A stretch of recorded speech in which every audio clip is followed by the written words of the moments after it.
Telangana assembly వేదికగా రాజకీయ పోరు పతాక స్థాయికి చేరింది. ఒకవైపు సభ లోపల రాష్ట్ర వార్షిక బడ్జెట్ పై వాడివేడి చర్చకు రంగం సిద్ధం కాగా, మరోవైపు ప్రభుత్వం అనుసరిస్తున్న ప్రజా వ్యతిరేక విధానాలను నిరసిస్తూ భారతీయ జనతా పార్టీ అసెంబ్లీ ముట్టడికి పిలుపునిచ్చింది. బడ్జెట్ కేటాయింపుల్లో వైఫల్యాలు, నిరుద్యోగ భృతి, రైతు రుణమాఫీ వంటి అంశాలపై అధికార కాంగ్రెస్ పార్టీని ఇటు సభలో ప్రతిపక్షాలు, అటు బయట బీజేపీ శ్రేణులు నిలదీయాలని నిర్ణయించుకున్నాయి. ఈ జంట పరిణామాలతో రాజధాని హైదరాబాద్ లో పోలీసులు భారీ భద్రతను ఏర్పాటు చేశారు. తెలంగాణ శాసనసభ బడ్జెట్ సమావేశాలు అత్యంత ఉత్కంఠభరిత ఘట్టానికి చేరుకున్నాయి. నేడు సభలో బడ్జెట్ పై సాధారణ చర్చ జరగనుంది. ప్రభుత్వం ప్రవేశపెట్టిన గణాంకాల్లో వాస్తవాలు లేవని, సంక్షేమ పథకాలకు నిధుల కేటాయింపులో కోత విధించారని విపక్షాలు విమర్శనాస్త్రాలు సంధిస్తున్నాయి. ముఖ్యంగా గ్యారంటీల అమలుపై స్పష్టత లేదని బీఆర్ఎస్, బీజేపీ సభ్యులు ప్రభుత్వాన్ని కార్నర్ చేసేందుకు సిద్ధమయ్యాయి. సభలో ముఖ్యమంత్రి, మంత్రులు ప్రతిపక్షాల విమర్శలను తిప్పికొట్టేందుకు వ్యూహాలు రచిస్తుండటంతో చర్చ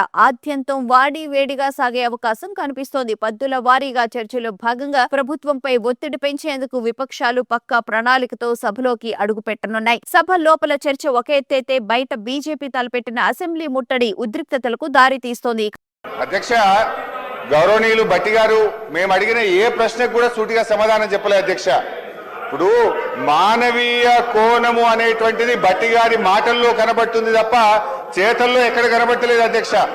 అధ్యక్ష, మేము ఈరోజు సూటిగా 5 డిఏలు ఎప్పట్లోకి ఇస్తారు, పిఆర్సి ఎప్పట్లోకి అమలు చేస్తారు, సిపిఎస్ ను ఎప్పట్లోకి అమలు చేస్తారని సూటిగా అడిగాం అధ్యక్ష. వారు ఎంతసేపు గత ప్రభుత్వం మీ గవర్నమెంట్ వచ్చి 2.5 ఏళ్ల తర్వాత కూడా ఇంకా గత ప్రభుత్వం మీదనే పడి ఏడుస్తారు అధ్యక్ష. అధ్యక్ష, మా ప్రభుత్వ హయాంలో 88,000 మంది ఉద్యోగులు రిటైర్ అయ్యారు. ఇయర్లీ కూడా లెక్క చెప్పమంటే చెప్తా. బీఆర్ఎస్ 9 ఏళ్ల కాలంలో 88,000 మంది ఉద్యోగులు రిటైర్ అయితే వారందరికీ పెన్షన్ బెనిఫిట్లు మేము ఇచ్చాము. మీరు ఎప్పట్లోకి ఇస్తారో చెప్పండి.